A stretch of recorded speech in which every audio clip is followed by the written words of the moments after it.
8 years ago, this track produced one of the wildest final laps in NASCAR history. Now one of the two men who made it legendary is gone, and the other one just walked back onto that same asphalt and said the 4 words nobody wanted to hear: wish he was there. Kyle Larson is racing at Chicagoland this weekend for the first time since Kyle Busch died, and when he just revealed about their rivalry changes how you should look at that entire 2018 finish. NASCAR returns to Chicagoland Speedway on July 5 for the first time since 2019. Half this field has 0 laps around this track in a Cup car. Kyle Busch passed away in May 2026. This is the first Chicagoland race since his death, and it happens to be the track where he and Kyle Larson produced one of the most talked about finishes of the last decade. Back in 2018, Larson threw a last lap slide job to steal the lead from Busch. Busch responded by driving straight through the back of Larson's car, spun him out, and won by 1/4 of a second. Both men gave each other a thumbs up on the cool down lap. That single exchange became one of the signature moments of that entire NASCAR season. Now Larson is back. He's chasing his first win in 42 starts. And he's doing it in a bracket-style, single-elimination tournament with $1 million on the line. To understand why this weekend hits different, you have to go back to what actually happened in 2018. Busch had control of that race. He led 59 straight laps and built a comfortable gap. Then lapped traffic, bunched the field back up, and erased his cushion in an instant, the kind of moment that turns a runaway into a street fight. Larson took his shot. He drove it in deep, dove low, slid up the track, and put Busch into the wall. It was an aggressive, borderline reckless move, the type you'd expect on a dirt bull ring, not a 1.5 mile super speedway. Busch didn't back down. He nailed the accelerator, drove straight into the back of Larson in the next corner, spun him around, and drove through the gap to steal the win back. Dale Earnhardt Jr. calling the race completely lost it in the booth. That call has been replayed more times than almost any finish from that entire NASCAR era. Here's the part most fans glossed over. Larson has now openly admitted he's glad he lost that race. Not for points, not for stats, for respect. He said walking away from that wreck with a smile, congratulating Busch and having his back afterward is what actually earned him something more valuable than a trophy: Busch's respect. And Busch wasn't just another name on the sheet to Larson.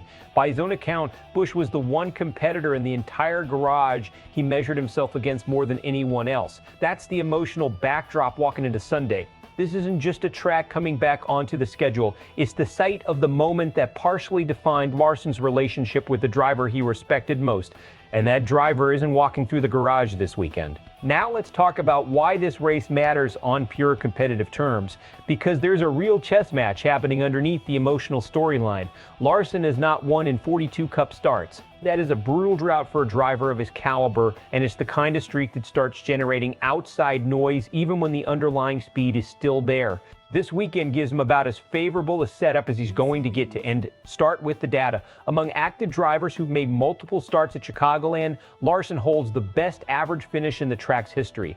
That's not a small sample fluke. That's a real, measurable edge on a track most of the field has never touched in a next-gen car. Then there's the information advantage. Larson participated in Goodyear's tire test at Chicagoland back in April, one of a small handful of drivers who got that track time. His own teammate, William Byron, Chase Elliott, and Alex Bowman all pulled setup data directly from his notes. When your competitors are studying your homework, that tells you something about where the organization thinks the speed is. The track itself is a variable nobody can fully control. The surface is old and rough, especially through turns 3 and 4. In the next-gen car's stiff chassis tends to amplify bumps rather than absorb them. Crew Chief Cliff Daniels responded by softening the springs, adjusting shock valving, and raising ride height slightly to help the car clear the roughest sections without sacrificing control.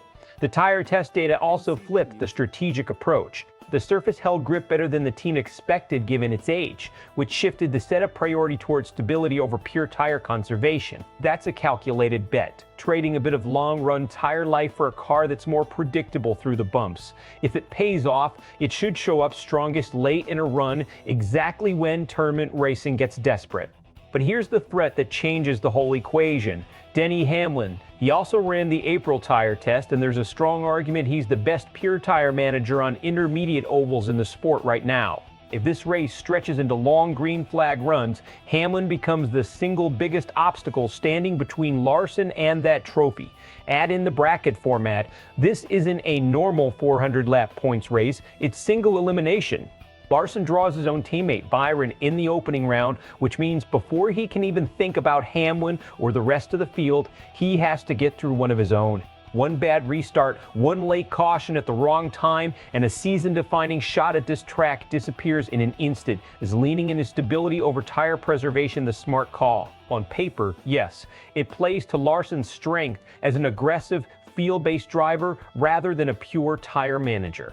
But it's also a bet that could backfire hard if the long run comes down to who can stretch a set of tires the furthest, which is precisely Hamlin's specialty. Expect a split reaction heading into Sunday. One side of the fan base is going to lean fully into the emotional storyline. A driver returning to the site of his rivalry with a fallen legend, chasing a win in his memory. That narrative practically writes itself, and NASCAR media is going to run with it hard all weekend. The other side is going to stay locked on the cold, competitive numbers, the tire test advantage, the best average finish at the track, the Hamlin threat, the bracket math. For that crowd, this is simply the best chance Larson has had in over a year to finally snap the drought, emotional backdrop or not. Both crowds are watching the same race for completely different reasons. That tension is exactly what makes Sunday appointment viewing. Best case, Larson's data advantage and softened setup carry him clean through the bumps all weekend. He handles Byron in the opening round, survives the pressure of single elimination, and closes it out late, snapping a 42-race drought at the one track where his history with Kyle Busch makes the moment mean something far bigger than a trophy. Worst case, the race stretches into a long tire management battle exactly when Denny Hamlin drives. Larson's stability first setup starts falling off exactly when it matters most, and one of NASCAR's best closers on old asphalt takes the moment away from him in the final stage, extending the drought and adding another chapter to a Chicagoland story that already carries enough emotional weight. So here's the real question heading into Sunday.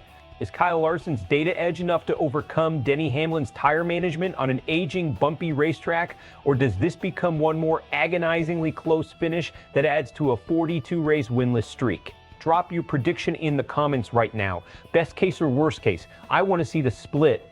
And if breakdowns like this are your speed, make sure you subscribe because SportsWire USA is not missing a single lap of this bracket.